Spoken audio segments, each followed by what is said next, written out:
Ils sont rares les jeunes couples qui se fréquentent sous l'œil d'un chaperon.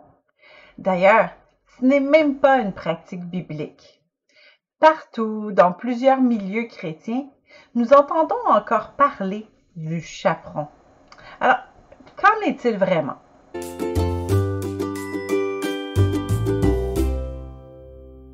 Comme nous venons de le dire dans l'introduction, il n'y a pas de verset dans la Bible qui parle de chaperon. Même dans le livre très romantique qu'est le Cantique des Cantiques. En fait, ce mot viendrait du 18e siècle.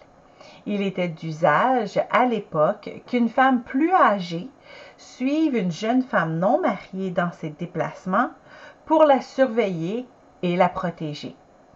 L'idée est demeurée et a été très populaire dans les milieux chrétiens pour aider les jeunes couples à se garder jusqu'au mariage.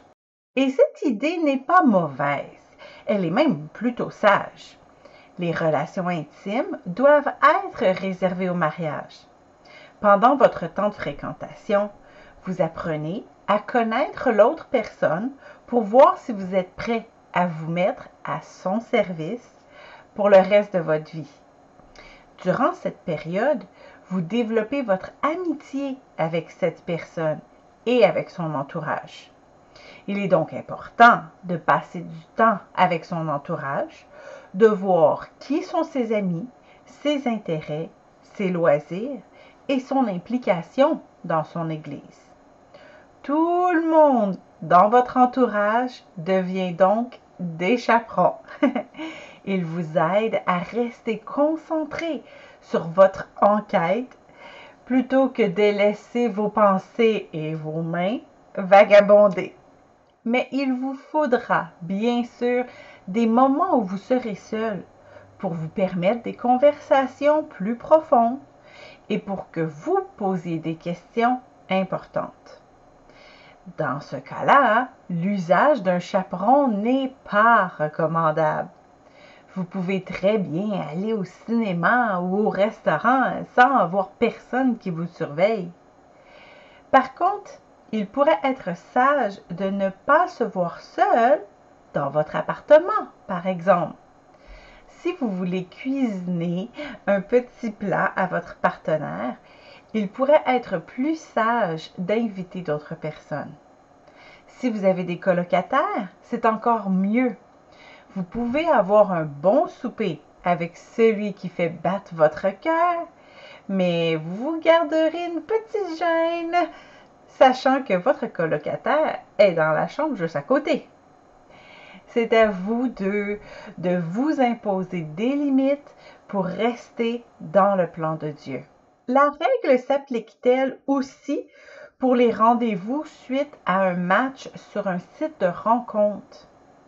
Puisque nous ne savons jamais si la personne que nous avons rencontrée en ligne est vraiment qui elle dit être, devrions-nous alors avoir un chaperon lors de notre premier rencontre?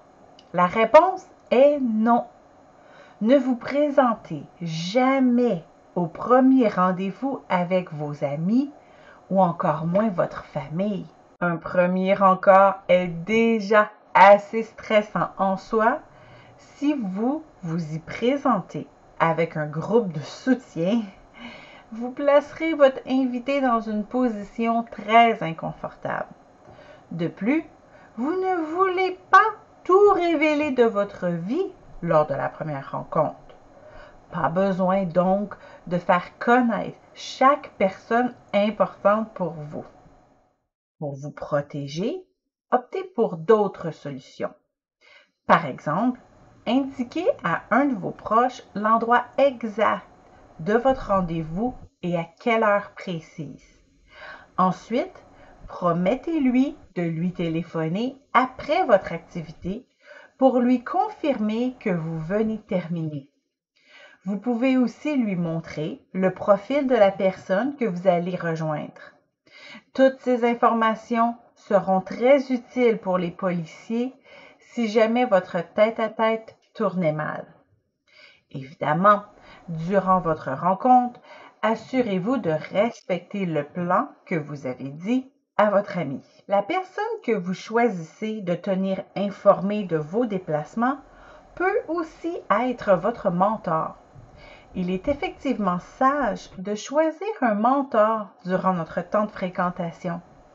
Votre choix devrait s'arrêter sur une personne qui a du succès dans son mariage, pour qu'elle puisse bien vous conseiller, et qui est solide dans sa foi pour vous garder dans la bonne voie.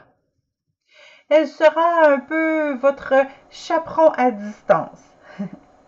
Si vous choisissez de la tenir au courant de votre relation amoureuse, cette personne pourra vous aider à mettre des freins là où il le faut et vous amener à pardonner lorsqu'il est nécessaire. Vous pouvez même décider de lui rendre des comptes régulièrement. Ainsi, lorsque vous serez dans un moment un peu trop chaud avec votre partenaire, vous vous rappellerez que vous devrez déclarer ça à votre mentor. Mais vos ardeurs se refroidiront certainement. Soyez sage dans vos fréquentations. Prenez tous les moyens nécessaires pour rester dans le plan de Dieu, car c'est là que se trouve la bénédiction.